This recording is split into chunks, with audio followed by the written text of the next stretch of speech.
Welcome back to the channel, space enthusiasts. Today we're venturing into a topic that ignites the imagination of scientists and sci-fi fans alike: interstellar expansion without faster-than-light travel. How can humanity reach the stars without breaking the universal speed limit set by the speed of light?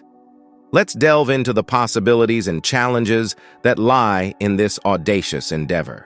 Before we dive in, I'm thrilled to share that today's episode is brought to you by Space: The Longest Goodbye, now streaming on the PBS app and YouTube. Be sure to check out the link below. We find ourselves as the middle children of history. Too late to chart the unexplored corners of Earth, yet too early to voyage across the cosmos. There's a famous, albeit anonymous, internet sage who captured this sentiment perfectly.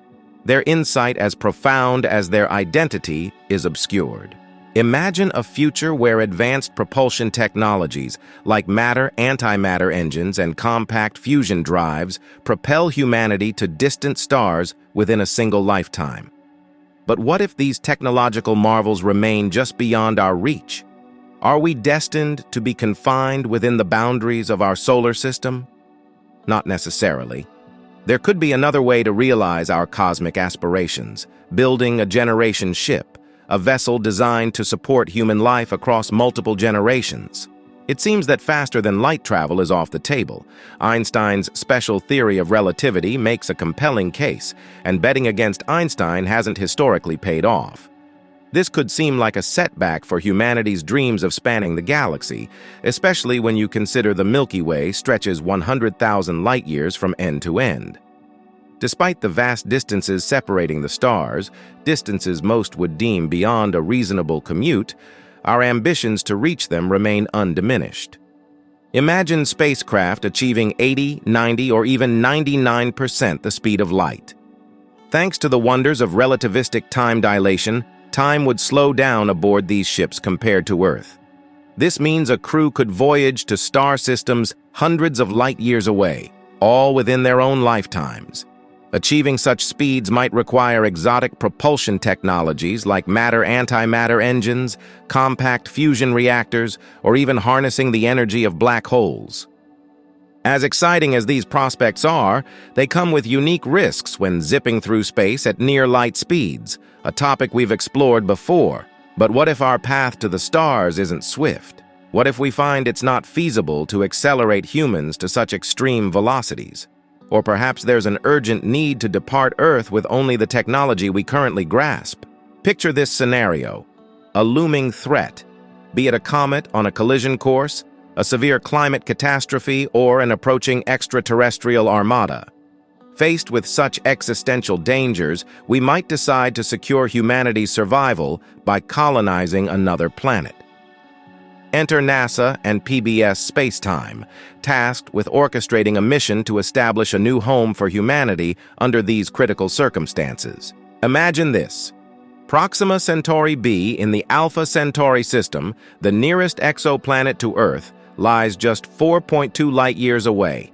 For the sake of excitement, let's assume we've discovered that Proxima b is ready and waiting for us.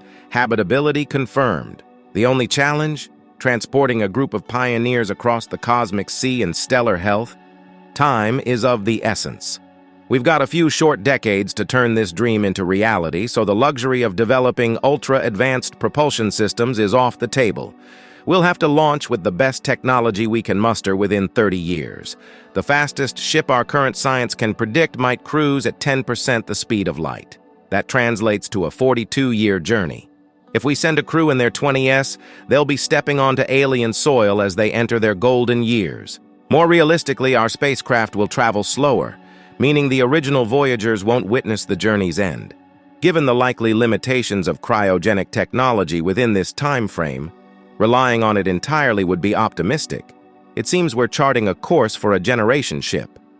A vessel where multiple generations are born, live their entire lives, and pass on their legacy en route to a new world. Building this ship involves crucial choices: propulsion systems that are feasible within 30 years, the size and composition of the crew, and life support mechanisms that will sustain human life across generations. This isn't just a mission, it's a mobile civilization. let's delve into how we can make this interstellar venture a reality. Before we launch into the cosmos, it's crucial to ensure not just the survival, but the mental, social, and cultural thriving of our interstellar travelers. Let's start with the propulsion method. This will dictate our travel speed, determine the potential size of our spacecraft, and define the number and size of the generations we need to sustain on this long journey. Consider the Parker Solar Probe, the swiftest craft ever constructed by humankind, which uses hydrazine propelled by electrical power. Yet, its record-breaking speed of 700,000 kilometers per hour was primarily achieved through gravitational slingshots. If we could upscale this technology to accommodate a human crew, we're looking at a journey to Proxima b taking about 6,300 years. That's around 200 generations, spanning the entire length of recorded human history. The scale of this time span introduces unimaginable complexities and challenges. However, this time frame is not just a speculative shot in the dark. It's backed by studies from French scientists Frédéric Morin and Camille Belouffi, whose insights we will revisit as they contemplate the feasibility of such an extended voyage. Now, let's envision a far speedier vessel, one powered by nuclear fusion. This method mimics the sun, fusing light elements to form heavier ones while releasing vast amounts of energy. While a commercially viable fusion reactor remains just beyond our grasp, let alone a compact version fit for space travel, the potential of fusion technology can't be ignored. Among the technologies we've managed to master, one stands out for its sheer power: the thermonuclear explosion. Various spacecraft designs have been conceived that use a series of fusion pulses, essentially controlled explosions, as propulsion. These range from the sophisticated internal confinement engine of Project Daedalus to the more audacious, albeit somewhat intimidating, concepts like Project Orion or the Enzman starship. These involve detonating thermonuclear explosions directly behind the spacecraft or directing them into a forward sail, as seen in the Medusa design. The top speeds for some of these visionary projects could reach up to 30% of light speed, although that's on the highly optimistic side. A more realistic expectation for a well-developed version of this technology might be just under 10% light speed. However, given our pressing timeline, we're setting our sights on achieving 3% light speed. This would propel us to Proxima b in about 140 years, spanning just 4 or 5 generations. Today, we're mapping out plans for these two potential travel durations: 140 years if our fusion technology fulfills its promise, and 6,300 years if we have to rely on slower, more traditional propulsion methods. We're preparing teams to tackle both scenarios, representing the broad spectrum of possibilities we face with the limited time at our disposal. The choices we make next will fundamentally shape every aspect of our mission. How many people are we going to send on this epic journey?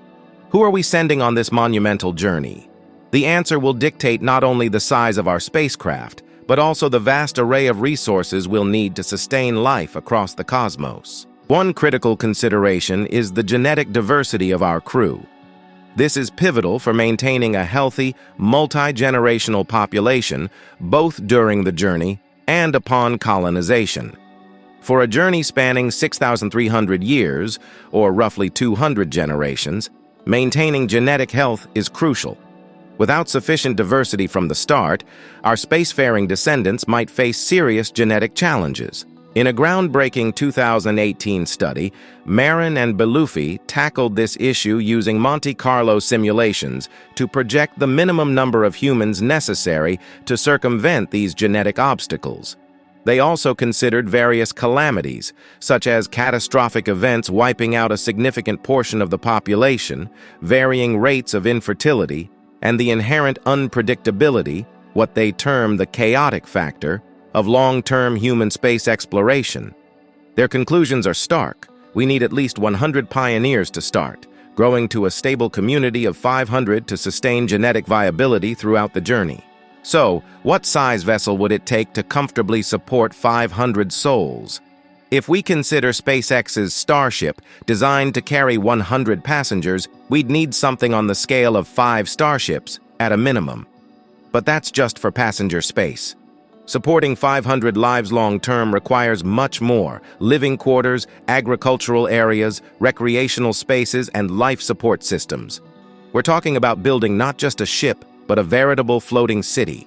Clearly, we're going to need a significantly larger ship. While brief missions within our solar system can skip on luxuries, a journey spanning centuries or even millennia to Proxima b demands certain home comforts, like gravity. Extended exposure to zero or microgravity has proven detrimental to human health, notably sapping bone density. To prevent our voyagers from arriving at Proxima b more akin to gelatinous blobs from a scene in Wall-E, we'll need to implement artificial gravity. As we've explored in previous discussions, there's a straightforward solution: spinning the ship's habitats. This creates centrifugal acceleration that mimics Earth's gravity. Among various design concepts, the simplest might be a rotating ring habitat. A ring with a 100-meter radius would need to spin at 3 revolutions per minute to simulate Earth-like gravity, a challenging yet feasible engineering feat. Next, we must consider sustenance. Recent research by a French team estimates that sustaining an omnivorous, balanced diet for our crew requires 0.45 square kilometers, vastly more than the combined surface area of 5 starships, which covers merely 1% of this requirement. We face a choice: launch a fleet of 500 starships dedicated to agriculture, or innovate more space-efficient food production methods. Livestock space is the primary culprit in our spatial dilemma. By eliminating burger night and focusing on high-yield, nutrition-dense crops like sweet potatoes cultivated through advanced hydroponics, we can dramatically reduce our required farming space to just 0.015 square kilometers. We've now ventured into the more practical realm of interstellar agriculture. With advanced aeroponic systems, we've whittled down the vast acreage once needed to just 30 starships worth of farm space, an entirely feasible amount for our mission. Protein, essential for our crew's health, presents the next challenge. While genetically enhanced plants could provide the necessary nutrients, we shouldn't rely solely on potential future developments. Instead, we have immediate, albeit unconventional options such as lab-grown meat and insects. Insects, like mealworms, are a particularly robust choice, offering high-density farming and protein-rich yields from minimal space.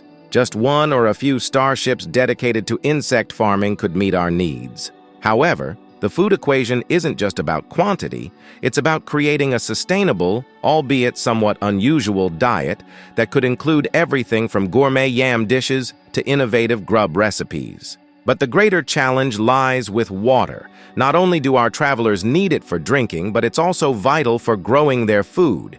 Each adult aboard will need approximately 2 liters daily. For 500 people, that's 1,000 liters per day, or a metric ton. For our 140-year voyage, we're looking at potentially hauling 50,000 tons of water. This staggering figure emphasizes the need for robust recycling and purification systems to ensure every drop of water is efficiently used and reused on this cosmic journey. We're on the edge of feasible with our water supply for the 140-year journey to Proxima b, but let's face it, the 6,300-year voyage is a whole different beast. Even with top-notch water recycling, we're going to need a lot more storage. The International Space Station recently hit a milestone with 98% water recycling efficiency. If we can match that, our fast mission might scrape by with a mere 500 tons of reserve water, a single starship's worth in volume. For our millennia-spanning odyssey, though, we're talking about needing 50 times that amount. So, our generation ship's size has just doubled, simply to accommodate all the water we'll need. And that's before even factoring in the additional water for growing food. We might well end up dedicating the equivalent of 100 starships just to water storage alone.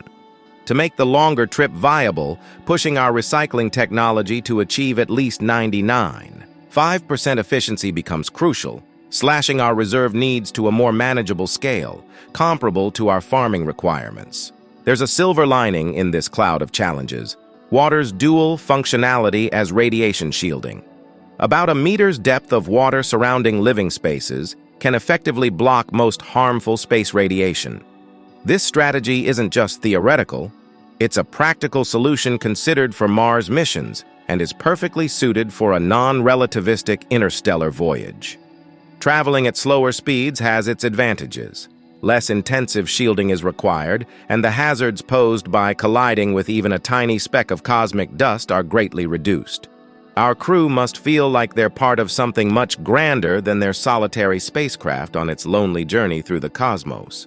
The first generation of Voyagers will especially want to stay connected to their loved ones back on Earth. However, as the ship travels further, the two-way light travel time for messages will increase, eventually reaching nearly 8.5 years. NASA has explored ways to mitigate the isolation and homesickness that could arise from such separation. One promising solution is virtual reality, VR. Crew members could find comfort in digital 3D recreations of Earth's beautiful and familiar environments. For the first generation, this could include their actual homes and the faces of their loved ones.